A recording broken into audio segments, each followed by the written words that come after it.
When some politicians talk about tariffs, they often make them sound like superheroes swooping in to save the day.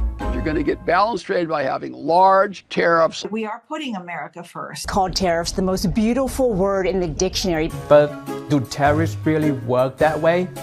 Spoiler alert, far from it.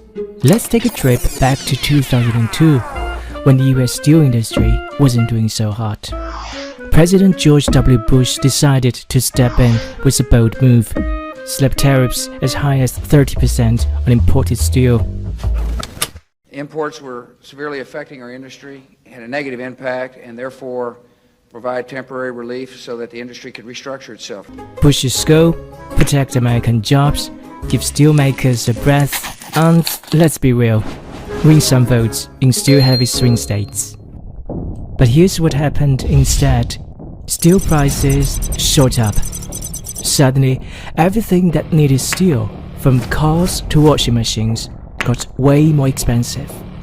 And who ended up paying for that? Well, it wasn't the steel companies. Jobs disappeared. Yes, you heard that right. While the steel industry added a few thousand jobs, other industries like car manufacturing and construction lost over 200,000 jobs because they couldn't afford the higher costs. There was more jobs lost than the entire US steel industry employed at the time. And, of course, the rest of the world wasn't going to take this lying down.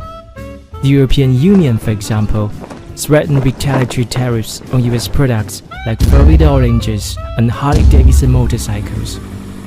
It got so bad that the World Trade Organization stepped in and declared the steel tariffs illegal. President capitulating to the World Trade Organization. By 2003, Bush had no choice but to backpedal and scrap the tariffs, which were initially set to last until 2005. In the end, the 2002 steel tariffs became a textbook example of how protectionism can backfire. What was supposed to protect American jobs and industries ended up raising costs, killing jobs in other sectors, and straining international relations.